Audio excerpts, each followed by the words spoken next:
Good to see so many of you here at ThinkTent, which in its 8th year is going from strength to strength. And thank you all for joining us tonight. The title of this session is "You Can't Say That, Is Free Speech in Peril?" And the Taxpayers Alliance is a group that campaigns for cutting waste and cutting taxes. And you might wonder, what's this really got to do with the TPA? And I suppose there's two reasons that we're sort of somewhat interested in this issue.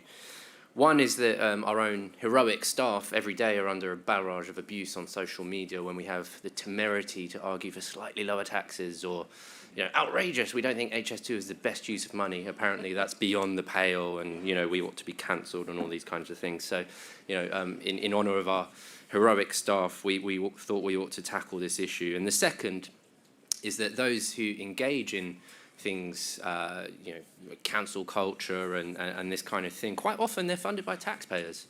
There's a whole blob out there of charities and campaign groups that are in receipt of significant amounts of taxpayers' money, and that is, of course, a concern to a group that wishes to cut waste. So with that in mind, we'll get going, because we've only got an hour and we've got 4 excellent speakers. I'll introduce as I hand over to them to save the long, boring intro bit. So I'll go straight to Michael Prescott, who is the Managing Director at Hanover Communications and the former political editor of the Sunday Times. So over to you, Michael. Thank you very much, John, for that introduction. Thank you, everyone, for turning up tonight. So, I detest what you say, but I defend to the death your right to say it. Voltaire. Actually misattributed. It was a Victorian biographer of Voltaire who summarized his thoughts so succinctly. It's a lovely one-liner. I suspect everyone in this tent tonight agrees with that statement. But the problem is that, like all neat summaries, it leapfrogs just a little bit too easily over the difficulties that you encounter when you allow free speech. I'm going to try and cover 3 things very briefly. Firstly, the principle of free speech as laid out by the likes of Voltaire and John Stuart Mill. I'm going to say a word about the attack that free speech finds itself under in our universities and indeed other universities in the Western world. And likely, I want to, lastly, picking up actually what you were saying, John, I want to say a thing or two about free speech on social media. So, the principle of free speech. You know what? It's hugely important for democracy. Democracy is the only system of government that does not infantilize its citizens. It treats them as grown-ups. It takes as axiomatic that citizens are capable of listening to or mounting argument and counter-argument, coming to the best solutions, making the best choices, often at the ballot box. It's absolutely fundamental to the system. The other thing about democracy, which John Stuart Mill in particular On Liberty waxed lyrical about, is that this system we have, and the argument and counter-argument, is not just a minor choice about a system of government. It's about humankind fulfilling its potential. Whether you're talking about science, technology, making moral decisions, setting society on its course, this is the best way to do it, and it's the only way that ends up respecting the individual and the citizen. It's all a beautiful theory. John Stuart summarized it by saying, everyone should be free to do whatever they want, up to the point where the exercise of your freedom harms another. And there's the rub. How do we define harm? At what point do words hurt too much? At what point does false news, or if I use the Americanism, fake news, become a danger to the very stability of our democracy and our society? And what about abuse of, let's say, an ethnic minority? At what point does an individual or a movement saying stuff constitute incitement to racial hatred or incitement to violence, and thereby legitimately be placed beyond the bounds of the law? I'm sure I'm not going to speak for too long, because I'm sure there'll be question and answer, and we'll be discussing all of those important subsidiary questions. But I do want to say that I think it's important to make a distinction between reasoned argument and casual abuse. Reasoned and respectful argument, absolutely. The idea that there should be safe spaces anywhere, but particularly in our universities, is crazy. Safe spaces, dangerous spaces, more like, they'll cripple people's minds. Universities are supposed to be gymnasiums of the mind. And the idea that we fence off the running machine or the weights because someone gets offended by the vision of an idiot like me jogging or trying to lift weights, no, it's not on. So I suspect most of us in this tent can agree with all that. It's too easy to let the argument rest there, though. I think that we have to also take into account, given we live in the modern era, social media. And too often what we see on social media does not fall within the Voltaire or John Stuart Mill axioms about what governs free speech. Abuse is not necessarily free speech. If you pass an ethnic minority person on the street and snarl at them the N-word or the P-word, that's not argument, counter-argument, the foundation of democracy. That is just free speech. And so a lot of what we see on social media, I think, oughtn't to be covered, and I'm sure there'll be varying views about that, where we set the boundary. That's what we're here for. I'd just say that if you defend free speech, if you want to defend free speech, and I think that's probably why we're all in this tent tonight, my own view is don't be conned into thinking that you're supposed to defend people who just seek to be offensive or seek to undermine legitimate argument by being just abusive. I think I'd say free argument, yes. Free abuse, no. I want to finish then with just a left field thought. I don't know whether this is going to throw the cat amongst the pigeons or not, but I do sometimes worry, sorry for saying this, that maybe we got too much damn free speech. And I refer, going back to this, the modern phenomenon of social media and the way that so many people think that they have an absolute entitlement to be a part-time broadcaster snarling out their opinions with excessive confidence.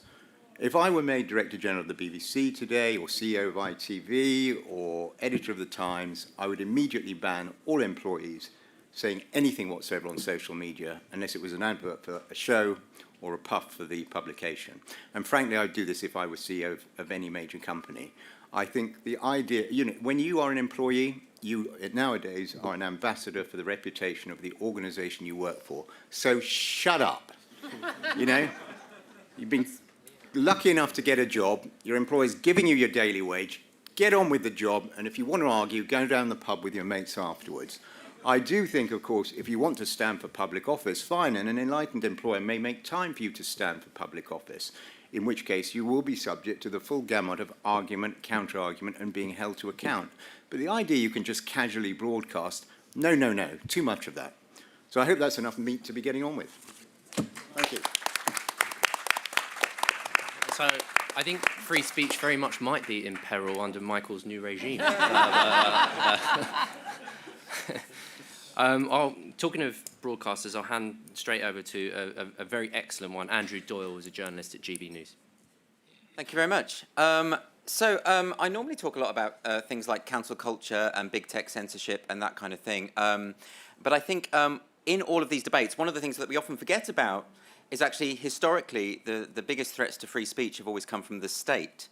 And I feel like given that we're at the Conservative Party conference, it might be a good time to talk about that. They say know your audience, so I'm probably going to offend some people here, but there are some problems here.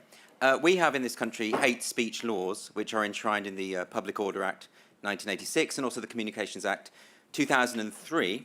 And I don't think it's ever a good idea that any government gets to set the parameters of what acceptable thought and speech should be.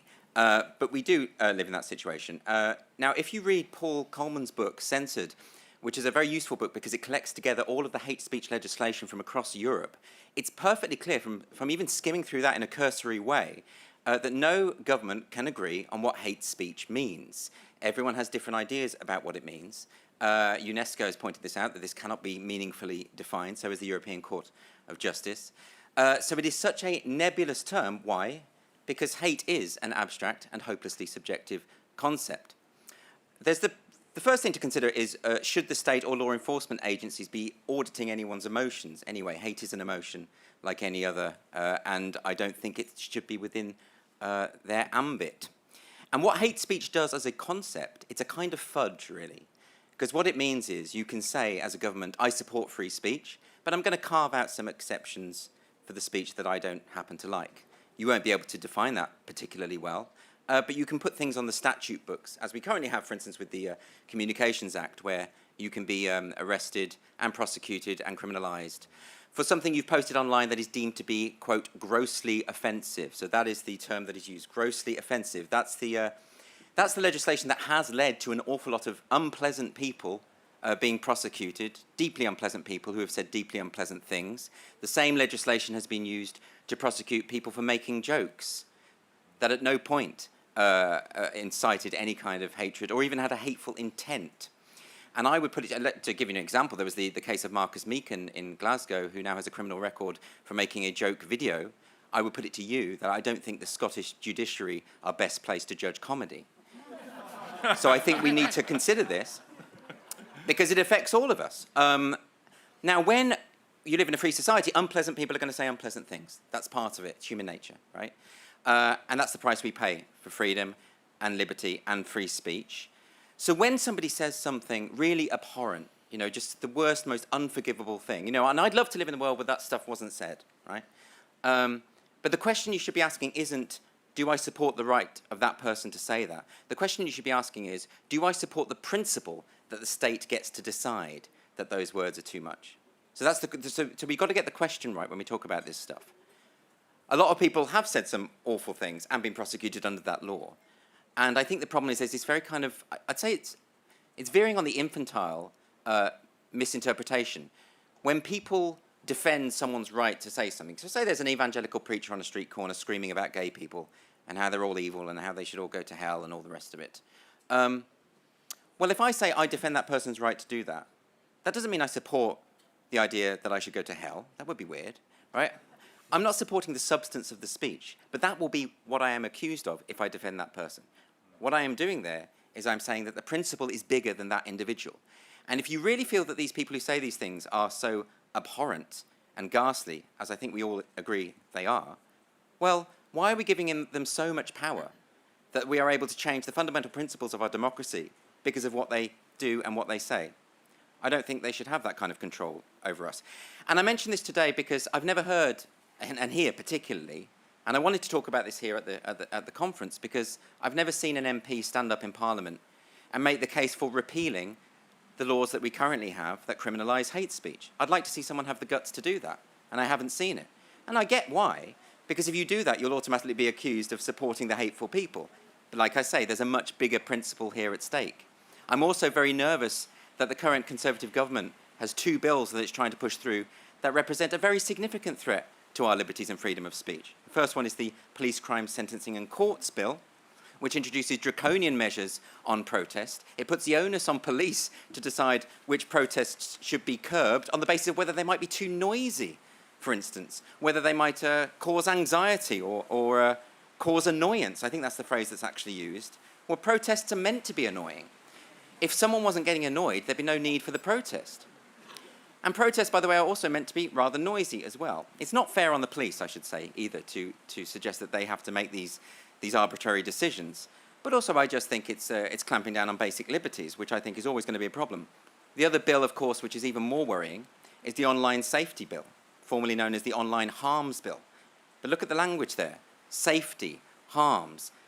And the language of these documents that have been produced, I mean, effectively what they want to do is put the onus on social media companies to have a kind of duty of care, to act in loco parentis over their users, and to protect their psychological harm. I mean, that is explicitly said.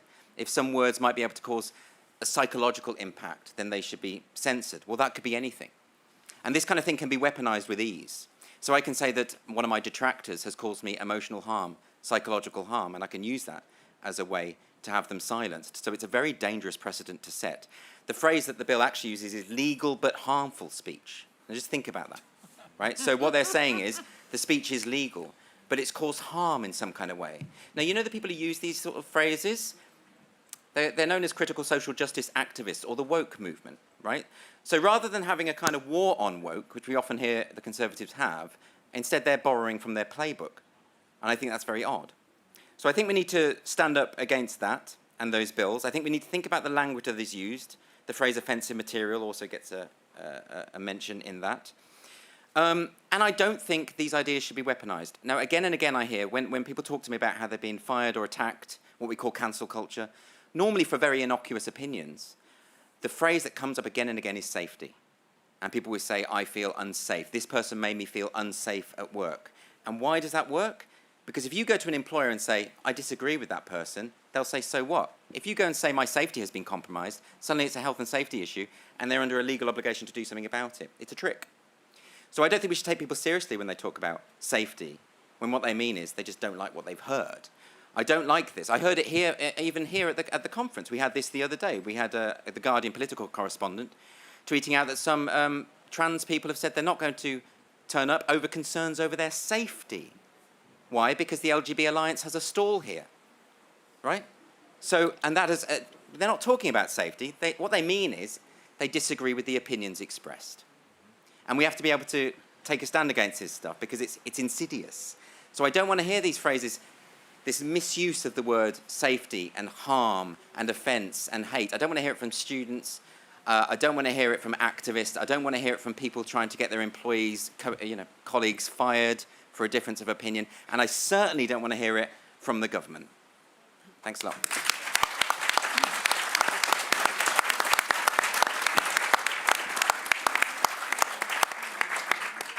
Andrew, thank you so much. Moving straight over to our co-host for the evening, of course, at the Institute of Economic Affairs, and Mark Glendening, who's their head of cultural affairs. Yes, I'm going to follow on from Andrew's comments about hate, because I don't know about you, but everywhere I go, I'm told that hate is omnipresent. So you go on the London Underground, you see huge posters telling you to beware of hate and to report it if you see it. If you go to Scotland, you're liable to be handed a leaflet by a policeman. One of them is entitled, very charmingly, Dear Bigots, we don't want your religious hate because love lives in this country. Doesn't sound quite right, does it, in a Glaswegian accent? When the Sheffield City Council comedy Taliban banned the great Roy Chubby Brown recently from appearing at any theatre in the city, local Labour MP Jill Furness said, there is no place for any hate-filled performance in our diverse and welcoming city. Please pass the sick bag.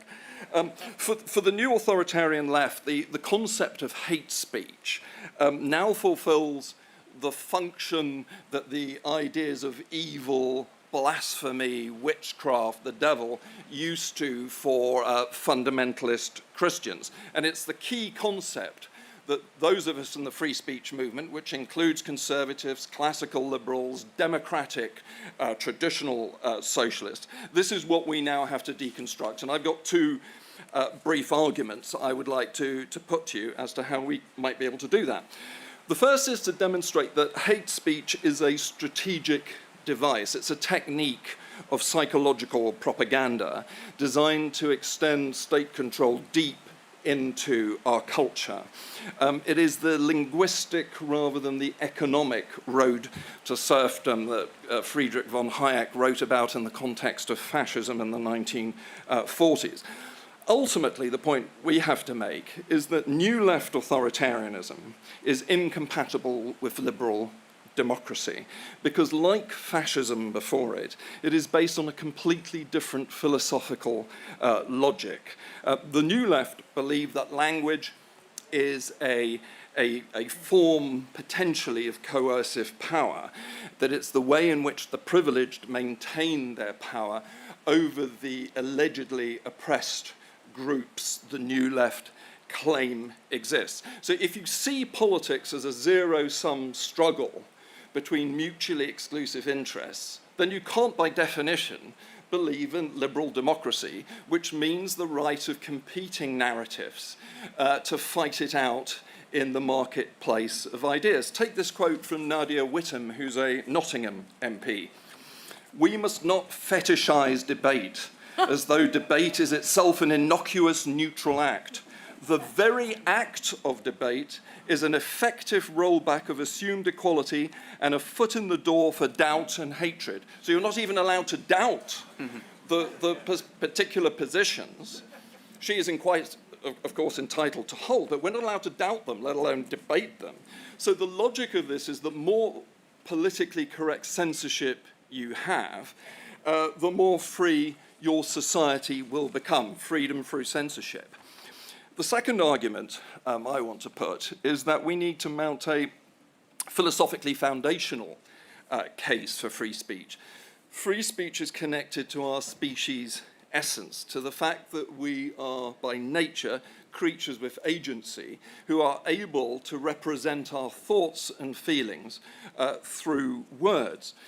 So if we are to actually have real equality in the true liberal sense of the meaning, this means that all of us in this room have an equal right to call each other whatever we want to call each other. That's why I disagree with Michael's point about abuse, which we might come back to, because everybody subjectively might find something abusive and offensive and hateful that other people do not. And I would say we must assert a natural right to freedom of speech because it is connected to the very essence of being a human being. Lastly, I think we need a Free Speech Act along the lines that the Adam Smith Institute have suggested. It's the nearest we can get to a sort of First Amendment style enshrinement of this key value. But that this should be then put in a referendum to the British people. This is the only way we are going to be able to bypass the control the new left authoritarians now have over virtually every sector of our society. So to use footballing parlance, we need to go route one, we need to go straight to the people and let the people decide. I always like to end on a rabble-rousing, hate-filled note. So that's it.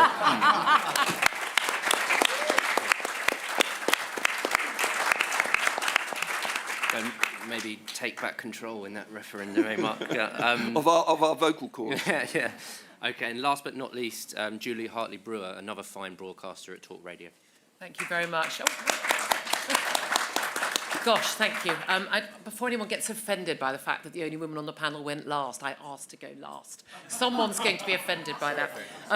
I'm rather in a quandary because I have very strong views on this, and yet free speech at all times, and yet I had to throw Stop Brexit Steve Bray out of an event I hosted earlier today because he was wearing a Russian army uniform. A little bit disconcerting and just wanted to talk over everybody, but that's not free speech, that's just being rude, as I pointed out to him. I mean, this is, this is, you can't say that, is free speech in peril. You can say that. The trouble is you have to be willing to take the consequences, and we've been told, haven't we, the consequences are you get abuse on social media, in the street, you get cancelled, you lose your job, you lose your livelihood, attempts to do that even to the likes of J.K. Rowling. Well, good luck with that. I mean, I get people trying to sack me from my job every day. It's sort of kind of the sport that makes it worth getting up every morning, really, for me. I suppose a lot, and Andrew touched on this, it's who's doing the cancelling, and the censoring, sorry. Whether it is the government, certainly trying to censor us, certainly the Scottish government, as you've touched on, whether it's your employer, with diversity training and being told how you need to recognise your white privilege and your unconscious bias. All of my biases are completely conscious. Thank you very much. Whether it's the media, just basically not managing to get your viewpoint on to the telly. For instance, will you ever hear anyone on the BBC or Sky anymore ever suggesting that maybe climate change isn't a catastrophe for the planet? I know. Scary thought. But also, whether it's universities, whether it's at schools, and whether, of course, as I think a lot of us would have experienced, whether it's social media. One of my great pleasure in life is getting those Twitter reports. We have received a report about a tweet you have sent, and every single one always ends with, we have found no reason to suspend your account. And I always just retweet them with, have another go, suckers, off you go. But the biggest worry for me is actually people self-censoring. And I know, and I have to say, I hate that we're sort of rival channels, Andrew, because I think the work you have done on this issue is just second to none. And I'm so, so grateful for what you have done speaking out on this issue. And in such a... but such a measured and intellectual and ethical way. And I think that's a really big issue. I think people are self-censoring every single day. I know my colleagues in the media are. I know people in ordinary jobs are. If J.K. Rowling can get the abuse that she's had, having been, much loved, national treasure for years, then lots of people just, it's not worth my while. So it depends really whether you're brave enough or whether you think you can, got enough money in the bank, you can risk it.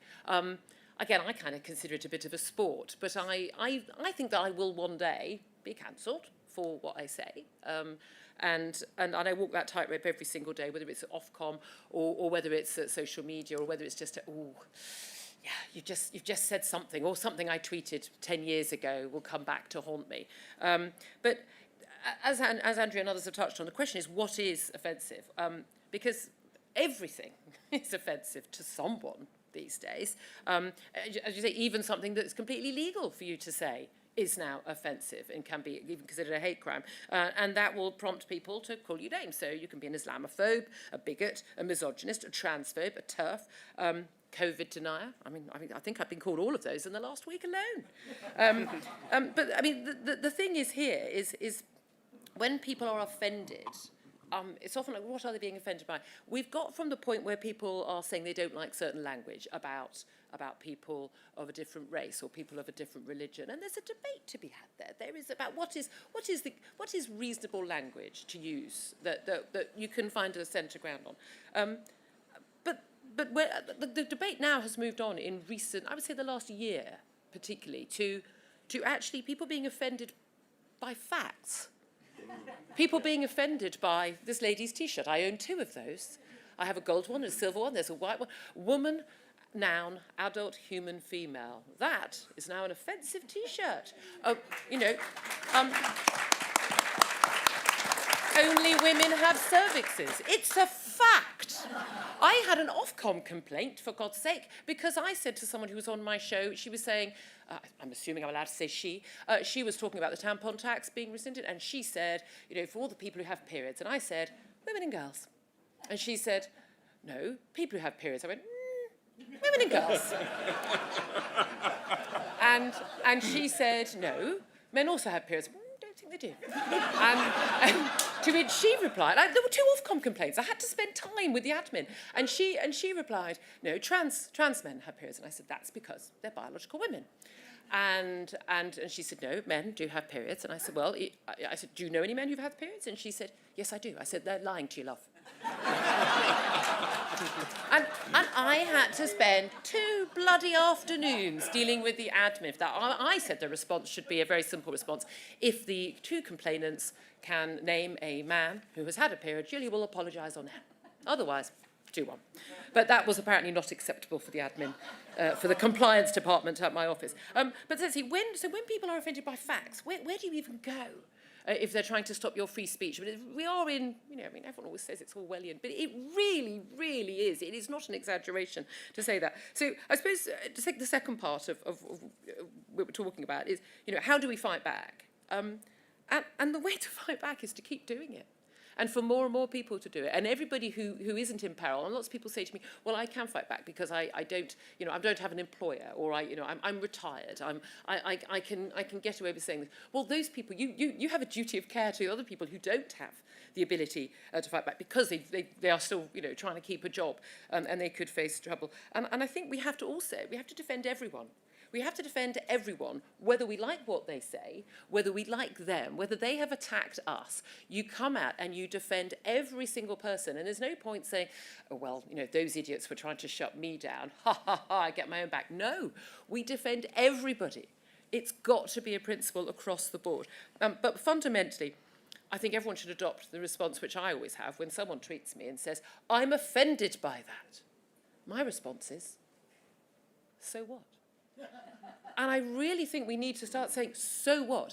And don't even engage, just carry on as you are, because we need a collective population response of, so you're offended. So what?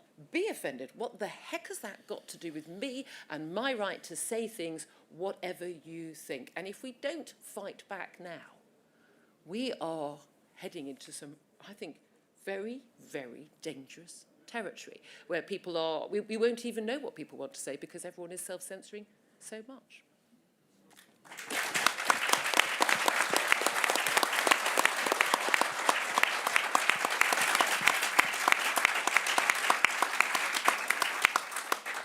I reckon there might be a few questions.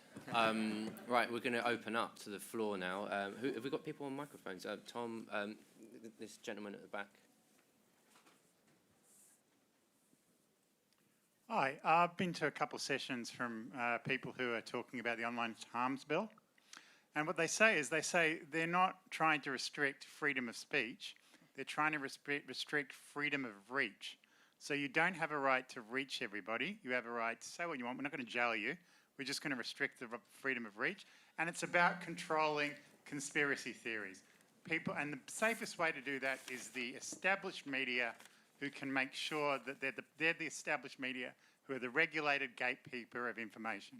I was wondering what the panel would have to say about that. Does anyone want to jump in first? Yeah. You haven't had enough of me already. The best way of dealing with conspiracy theories is to debate them and debunk them. I started on local papers in the East End of London. We had the first BNP councillor elected, and I remember desperately trying to argue with my local paper editor about we need to interview this guy. We need to talk about what he's saying because we just can totally debunk this awful man for the stupidity and the racism that he clearly expresses on a daily basis. And the same when Nick Griffin appeared on Question Time. All bad ideas are defeated by good ideas and by facts. And actually the way to really get a conspiracy theory going around the world is not to discuss it on mainstream media. Yeah, Andrew, go for it. So the main problem I have with this is that it would assume that the social media companies are politically and ideologically non-partisan, which is not true. So the problem is that when you have fact checkers for Google and Facebook and the like, they're not really fact checkers. I mean, they often fact check in a particular way that supports their particular view. We'll all remember, of course, when Donald Trump was talking about that awful racist conspiracy theory that the virus might have originated in a lab in Wuhan. And now, of course, Joe Biden is looking into the possibility that the virus might have originated in a lab in Wuhan. And of course, actually, during that period, you had YouTube and Google and Facebook and all things deleting people's accounts, kicking them off social media for even entertaining the possibility. You'll also recall that when the New York Post published an article that was not very flattering towards Hunter Biden during the election campaign, you couldn't even share the link to the article on Twitter. And the New York Post, one of the biggest papers in America, founded by Alexander Hamilton, they had their Twitter account suspended until they deleted the article, which is tantamount to election interfering. So we can't, the point is, we can't trust social media companies to do the fact-checking and getting things right. And also part of free speech is you should be allowed to be wrong about things. And exactly what Julia says, we need to debunk things, because all you're doing is sending them down rabbit holes, and people will start to believe there's something in these conspiracy theories if everyone's trying to shut them up. Yeah. Michael.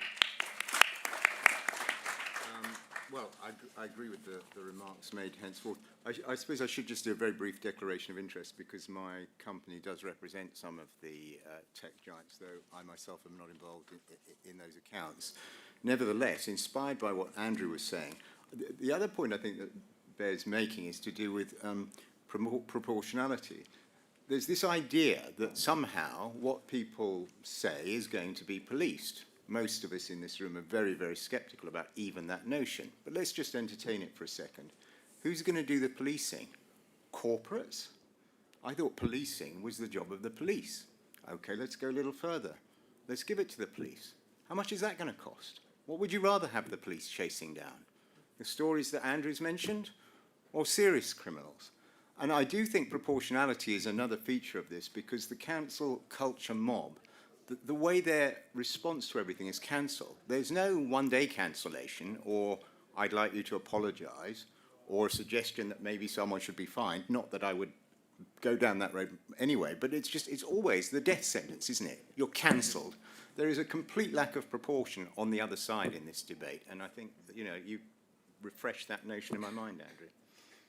I was just going to read a quote, actually, in response to this, by somebody called Professor Natalie Fenton, who is a director of Hackedoff and the very left-wing media reform coalition, because, of course, they have been agitating for exactly the kind of legislation this government has sadly put into place.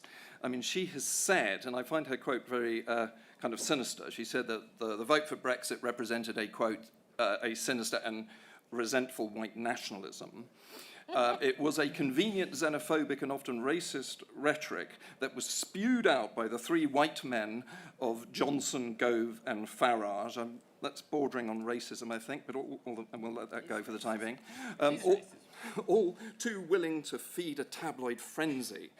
The referendum experience, she argues, that to have a fully functioning democracy, there must be, quote, a source of pluralist, we'll forget that word because it's disingenuous in this context, and objective information available to all to enable citizens to make informed choices and vote accordingly.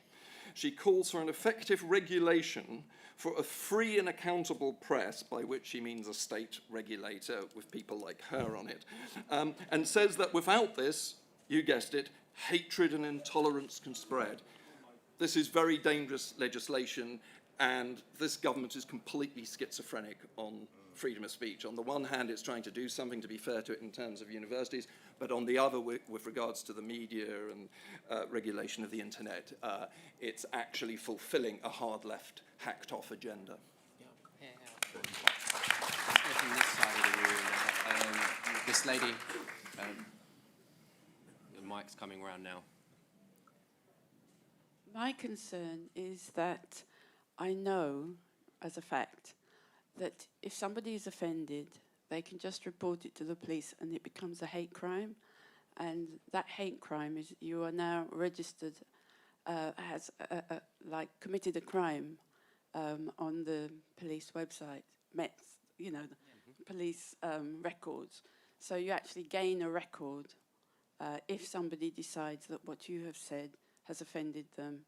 So I just think that people don't really realise how much of it, I know how much of it's reported and how many references each day, week to hate crime, and it's treated as a hate crime. Great point. Anybody want to come in first? How the hell have I not got a record? No, Maybe you you possibly have. They haven't Hasn't informed told you. me. Oh, okay. There's the case of Sarah Phillimore, who's a feminist lawyer, and she didn't even know she had one of these non-crime hate incident records against her name. But one of the people she had been engaging in a debate with over transgenderism said, you're a hate criminal, you now have a record. And so she got in touch with the relevant police force, who then had to confirm that she did have this record. She was never informed, let alone given the opportunity to try to contest it. Now, you couldn't meet somebody with more impeccable centre-left leaning values and views than Sarah. So it's extraordinary that she's on this database, and the police to this day refuse to take her off it. Maybe we should all report each other. Everyone should just agree. Everyone reports 10 people, and we just totally overload the police on this one. We all put, and then when everyone's got a record, it becomes meaningless. Beat them at their own game. Well, Sarah actually reported her cat as a test. She sent her cat's name to the Yorkshire police, and that is now, the cat now has seriously, this is not a joke. So, the cats are hateful. So Mittens now has a record. Michael? Can I just observe, I mean, Julia's idea about flooding this system with complaints, okay, but we do have a Conservative government. Why is this not on the agenda for repeal? Yeah. I mean, it is the architecture of a totalitarian state.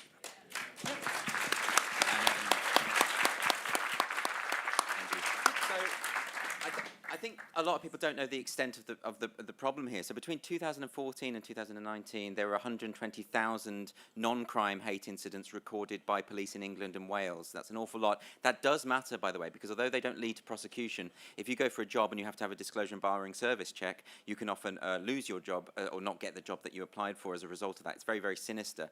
Priti Patel actually did instruct the College of Policing to stop this activity, and they haven't done so. You can check their website. It's still up there, so it's still going on. on, so nothing's happening. And I really share Michael's point of view on this, is why is nothing being done? Why have the Scottish police got a secret database of hundreds of citizens because of the jokes they've told online? I'm not kidding. And they don't notify those people about those jokes. They're just keeping an eye on amateur comedians. This is ridiculous. We have 3,000 people a year arrested for offensive things they say online. And yes, some of those things are going to be absolutely horrible. But like I said earlier, it's the principle of the thing. My concern is that nothing much seems to be happening. And I would urge people to check what's going on here. You can check the government's own website on hate crime. You can check the Crown Prosecution Service's website on hate crime. The key point about this is they identify the protected characteristics, 5 protected characteristics, and they say that if the person perceives that either a crime or indeed a non-crime was motivated by hostility or prejudice, then it is recorded as such. And it even says quite explicitly in the Crown Prosecution Service guidelines that there is no evidence required. This is chilling stuff. It means that the police are absolutely obliged to record it in this way. And worse than this, they are described in all of the literature as victims, which completely bypasses due process. And I would say that goes back to Keir Starmer's tenure as a Director of Public Prosecutions, where he wanted to substitute complainant for victim, and that is now standard on all of this documentation, including with the College of Policing. Why is a Conservative government not doing something about this? It's a joke.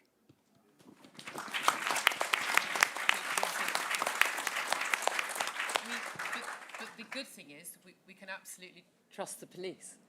We can so trust them to many produce different TikTok videos of dancing and things like that, yeah. Where are we going next? This gentleman at the back with... Sorry. Jamie, just there, with the pink shirt. Sir Gerald House, former Member of Parliament for Aldershot. Yeah. I think that the Conservative government really does need to take a hold of this, because it is running away with us at the moment. And what Julia said about being offended, as a white, middle-aged, for I'm slightly more than that, Tory, male, Christian, I am incapable of being offended by these people. We are facing a very, very serious challenge.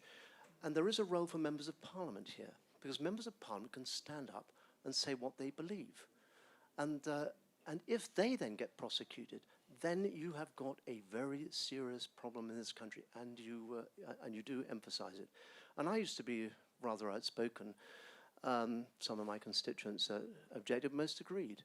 And I did it in part to protect people who otherwise lose their jobs for saying the same things as I said. So, members of Parliament, if you're here tonight, you need to wake up, because we're under threat. Let's get on with it. Yeah.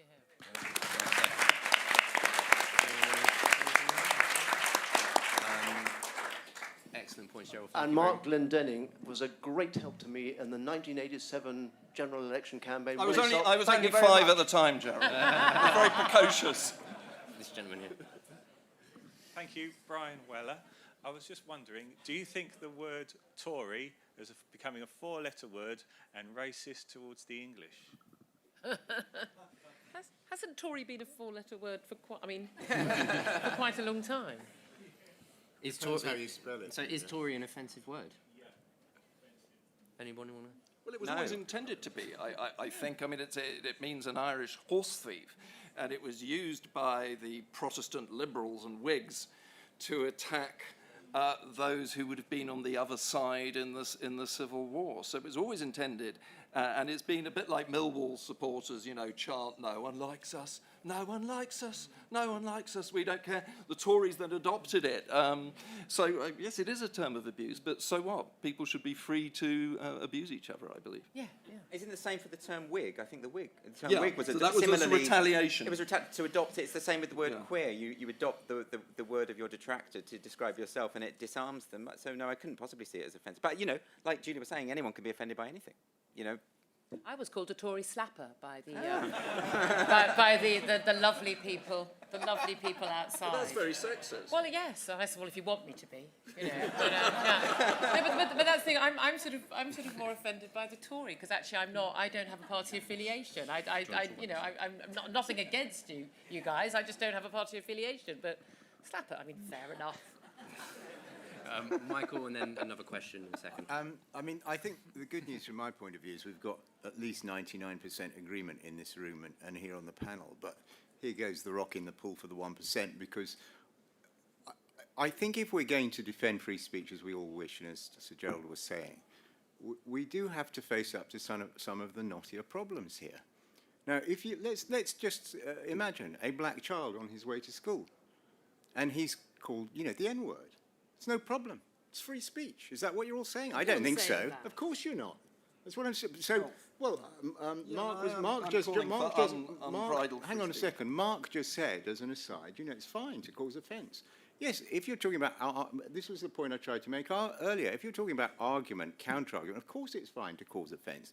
But offensive offence, one-word epithets and so on, hence the legislation, which is in a sense where the difficulties began.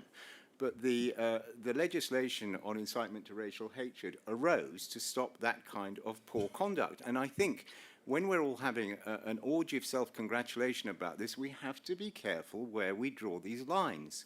Free speech, yes. One-word terms of abuse, intimidating children or ethnic minority communities as part of a political program by some nasty group, no. So I'm sorry if it's a sober-up moment, but that is what I think. Can I come back? Please, Andrew. Of course, that's why we're here. I think Michael makes a very, very good point, is that there are some thorny, difficult issues around this topic. But the trouble is we haven't been able to have those discussions because one side of the argument is just branded as hateful, and that puts a stop to any discussions that we need to have about those kind of things. Actually, it is quite complex, and particularly with the issue of incitement.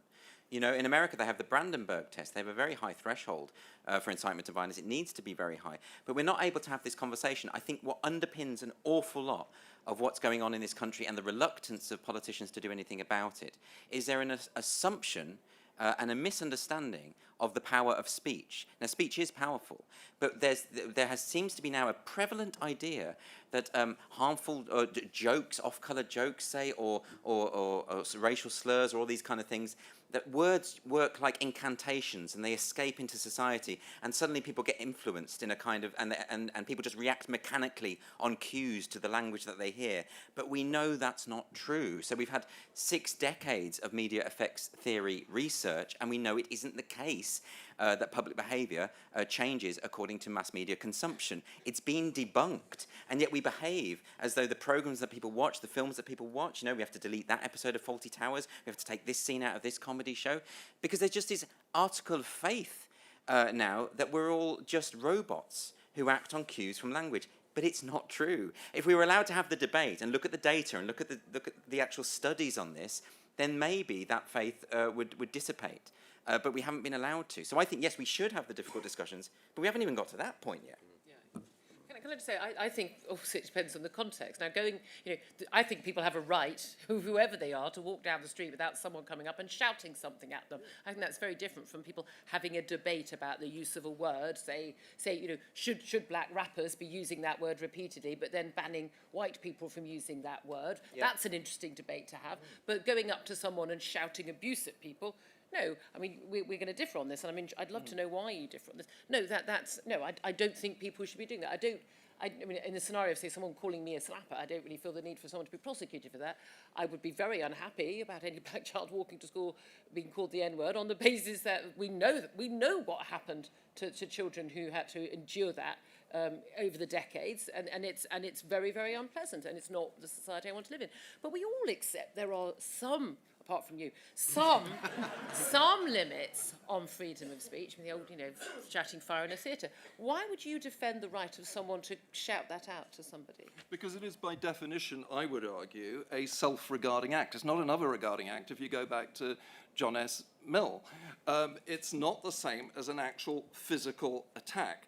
And when you concede, when you give the state the right to make these kind of judgment calls, this is not going to be applied in a fair, universal way. It's going to be applied in a very asymmetrical way. So there will be people out there shouting Tory scum, Tory slap, or what have you, and I believe they are totally entitled to do that.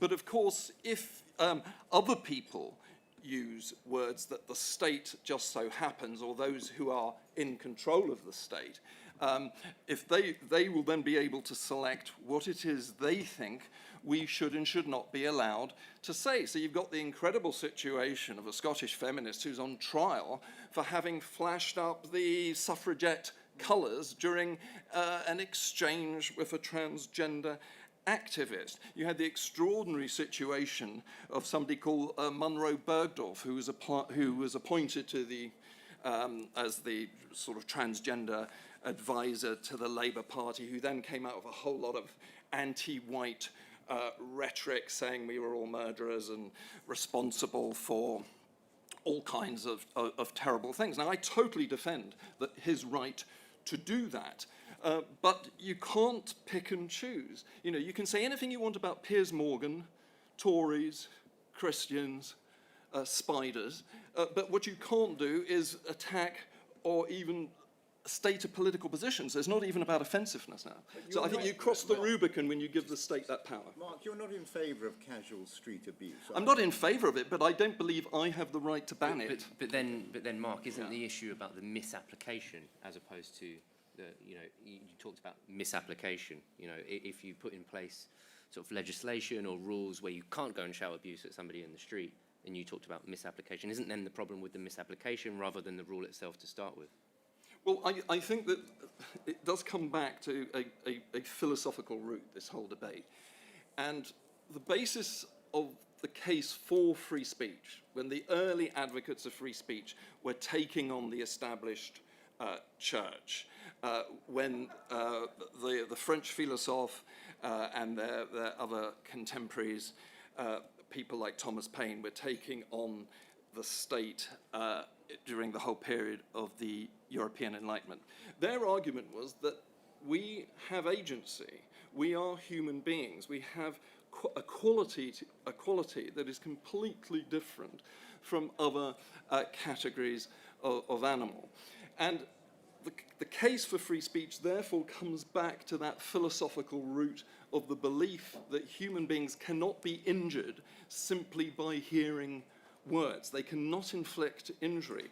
Once you concede that there is such a thing as psychological injury, then you're going down the proverbial slippery slope. I do concede it, and you know, I'm of an age where I remember it. You know, the East End and the tough time that Black and Asian people had. And I have to say, I found very striking, before you spoke there, when you reeled off some of your examples, you know, Tory scum and Tory slap and so on, it struck me, I think every example you had was in a political setting where there was, I come back to it, argument and counter-argument. And I think everyone in this tent agrees there shouldn't be restrictions on that. But there is street abuse. And if our side of the debate is going to say that doesn't matter, to abolish all the laws on that, we are not doing ourselves any favours, Mark. So I do disagree with you on this. Strategically speaking, you might be right, but philosophically, I adhere to that hard position. But I would say that, or Mark, just to support Mark a little bit here, is that I think free speech advocates have a real responsibility to make it clear when they disapprove of the speech they are defending, right? And what you're talking about really is the precedent. If you grant to the state the ability to shut someone up for shouting a slur on the street, it doesn't end there. It will never end there. It will go on and on and on. And of course, let's not forget that certain activists now say that their existence is being erased by people who acknowledge biological facts. So actually, the principle is bigger. You know, we all want to live in a world where people don't behave like that. But we're dealing with human beings, as I say. I think the best way to deal with it is actually through the development of the social contract, which we all have a kind of, you know, there are certain words I'm not going to say here because we've reached a consensus in society that certain means of expression are not acceptable in certain situations. The difference is that I should have the right as a citizen to violate that social contract should I see fit, and I have to face the consequences of that. If I shout, say, a homophobic slur on the street at someone, I'm going to be shunned, I'm going to become a pariah, I'm probably not going to get work, certainly if I tweet it out. There already are consequences in place. It's when you say, no, now you go to prison for it, that's a problem, because that will not end there, it will spread, it will be whatever people decide is offensive at that point. So I think Mark's got a point. I'm very conscious, a lady at the back in blue is waiting patiently to ask a question to... Thank you so much. In a way, the panel's already got onto it. I think Michael's idea about how much do we want people to be individually giving their views all the time on social media is really interesting. Obviously, we can't ban people doing that. I'm really interested in the connection between language and ideas and whether it does ever lead to violence or harm. So the concept of harm is so complex, isn't it? Who differentiates what begins to be harmful? The 3 black players in the World Cup who missed, They haven't, I don't think, sought to go into public life. You might feel some of them have, but they're footballers. Should they just have to have a thick enough skin to take all of that racist abuse online? There's a link between language and culture and ideas, isn't there? And then behaviours and conduct. Won't we have some people deterred from going into public life if we don't? So I think it's about that reach and audience is really interesting for me. So ideas that aren't meant to be seen by kids about self-harm or about anorexia or, how do we control the reach of content? Who differentiates what the harm is? What's harmful? Who holds the ring on harm is at the heart of this. But obviously, clearly, such an important debate for us understanding how we relate to each other within a democracy. So thank you so much for a really rich and detailed discussion. Well, thank you for the question. Julia first, and if we keep it quick fire, then we can get one more in. Okay. Oh God, the pressure. I completely understand your philosophical argument on this, but I do think, we do accept that words have meanings and words do have power. I agree with Andrew very much. I know you've written a lot about this and spoken a lot about this on podcasts and the like, about this ridiculous idea that somehow words are as bad as, calling me the C word and punch me in the face are qualitatively different things, and it's absurd to claim that they're equal. But we do accept that calling people horrible names does have power, in the same way that someone saying "I love you" to you does have power. It has an effect on you. Human beings are different from animals. It does affect us. But I think there's a very big difference between society at large making a decision that we don't go around calling people the N-word or the C-word or whatever, and the tech company deciding, or having it be completely subjective, the eye of the beholder, not even the victim in the case of non-crime police, you can't even remember what they're called. Non-crime hate incidents. Non-crime hate incidents. That's so ridiculous. But it can't be purely subjective. There has to be an element where, as with all laws and with all restrictions and social norms, where we as a society agree, which is why we have, jury trials that would decide, would a reasonable person think that was a crime? I would say just very quickly, I think maybe when it comes to social media, we put the onus back onto the user. And we all make decisions about what we consume and what we don't. Actually, the block function on Twitter, for instance, enables us to screen out the people who say these ghastly things. So rather than have a paternalistic system where a group of 20-year-olds in Silicon Valley sit there and decide what you can and can't say, maybe it has to come back to us as individuals to sort of protect ourselves from speech we don't want to hear. Very briefly, I think once you concede or you believe that words can actually have a causative effect, then you're again going in a very dangerous direction. You're basically saying human beings are not that different from attack dogs who can be triggered. None of us believe that about ourselves. Some lunatic makes a speech within my hearing telling me to do all kinds of extraordinary and terrible things. I then have the moral responsibility as to how I behave in relation to the words I've heard. So I think I come back to this very dogmatic line, but I believe we need this dogmatic line for the simple reason, not just on principle that we should have a natural right to freedom of speech, but because there is a very dangerous logic within the postmodernist theory of language that the new left, not the old left who are very different kettle of fish, but the new left adhere to, and there is no upper limit to the degree of censorship they will visit upon this country if they have the chance. And that is why we have to hold a hard philosophical line against postmodernist theories of language. Right, okay, last question to this lady in the front row. Hello, I'm Kate Harris, LGB Alliance. Hooray! One thing that, just to say very quickly, it's fascinating hearing you. Whoops. It's also worrying that you're missing something, because everything that you're talking about is very clear and understood, and it's great hearing Michael and Mark and all of you talking about the limits and where we should go. But one thing you're missing is that fundamentally, at the moment, there is a lie being perpetuated across the whole of society, which is that you can change sex. And the impact on that, on us as a society, is, to me, directly leading to the danger that Julia mentioned. And I'm very, very frightened of the society in which, after thousands of years of experiencing what a man is and what a woman is, we are now challenged to say that is not true and to teach children from 5-year-olds and up that they have a gender identity that may be different from the sex they were assigned at birth. So one of the things that we're asking this Conservative government to do is deliver on 2 things. One, they said at the beginning of their term that they were going to encourage a plurality of thought across all departments. They're not at the moment because LGB Alliance is banned from discussions with most departments. And secondly, that they clarify the difference between sex and gender in every government publication. And I entreat everybody here to teach themselves the difference between sex and gender. Until you all understand that, and we all understand that, and our children all understand that, we are going backwards. And I agree with Julia, we're heading towards a totalitarian state where we have to suspend disbelief because of a minority ideology. Kate, thank you very much. I'm being waved at by various staff members, so I've got to wrap up. We asked the question at the start, is free speech in peril? I think everybody on the panel agreed with that, but they also came up with a range of solutions. Hate, non-crime, hate incidents, tackling that, whatever it is. Saying so what? Standing up and as a movement, as a network, whatever you want to call it, saying so what to people who challenge us in this way, and then tackling the legal structures as well, as Andrew so lucidly talked about. So a wide-ranging discussion. How we fit it into an hour, I don't know, but we managed it somehow. So thank you so much to all of our panelists and for you to join us this evening.